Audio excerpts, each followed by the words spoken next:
dañuy def parce que Sénégal rek ñu ñor na Sénégal rek ñu ñor moo tax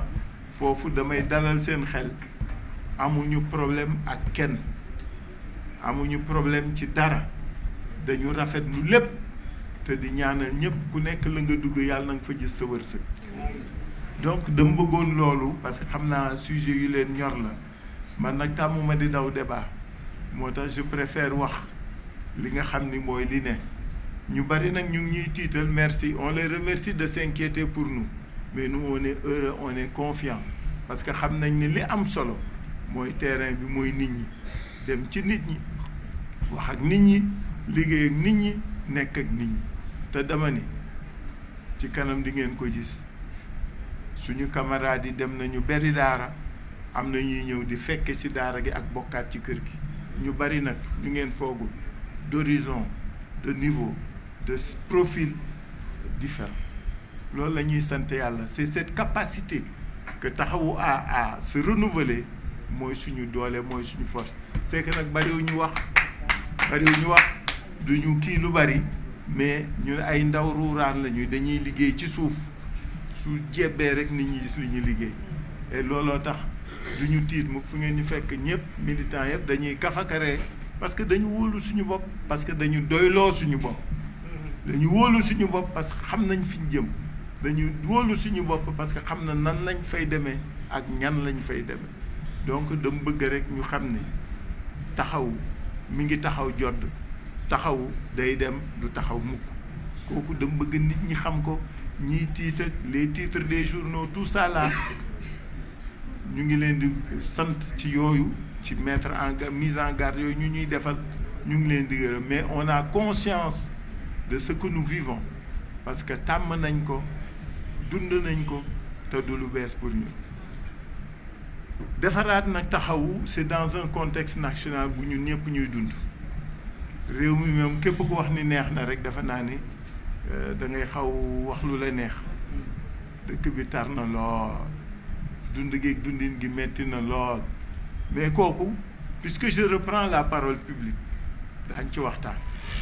tey loolu indiwuñu fi waxtaanee dëkk bi ak ni muy doxee indiwuñu fi parce que première déclaration wu secrétariat bi dana concerner ci loolu mais sama jëlub kàddu fii mooy rek expliquer leen lan moo doon solo suñu daje tey parce que bëgguma jaxase communication yeeg ligne de débat donc moo tax du ma wax ci situation politique nationale du ma wax ci leneen taxawu dong moo ñu taxoon jóg wax leen ni mi ngi dund wax leen ni mi ngi jebbi wax leen ni mi ngi dolleeku wax leen ni mi ngi yokk mënoon naa leen joxi tur yu bari am na ñu demoon ñuy dellu si am na ñu bees ñuy ñëw di bokk mais di ngeen ko gis ci kanam parce que ñun loolu la ñu xam nous sommes des militants nous ne sommes pas des politiciens on ne court pas derrière des avantages et des intérêts nous nous battons parce que dañu gëm li ñuy def dañu gëm li ñu dugg mais surtout dañu gëm Sénégal moo tax ñu wuuteeg nit ñi du am saaga du am xaste du am wax ju ñaaw du am xuloo mais di wax dëgg rek nag ak suñu xalaat et c'est ça qui est important pour nous et c'est ça qui nous différencie des autres Sénégal rek côte donc moo ñu ñor donc maa ngi leen di gërëm di leen sant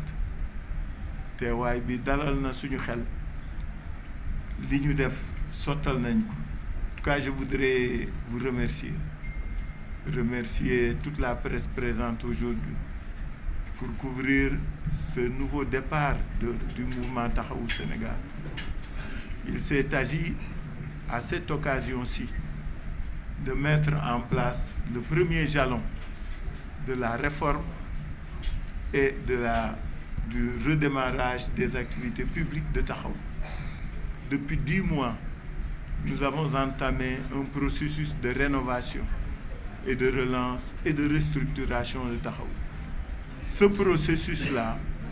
conduit par un comité ad hoc qui m'entoure, travaille depuis lors par un recensement, par une réflexion commune à la base. Il s'est agi depuis 10 mois de réorganiser Taxawu dans les villages, dans les communes, dans les départements et au niveau de la diaspora. Nous avons édité un certain nombre de fiches, nous en avons édité 100 000, nous avons distribué 50 000 qui sont actuellement à la base et qui ont commencé à faire l'objet de remontées. Il s'agit de nous compter. Nous n'avons pas besoin d'être 1 million. Nous voulons être 100 000, 200 000 militants qui pourront mobiliser à terme 2-3 millions de Sénégalais.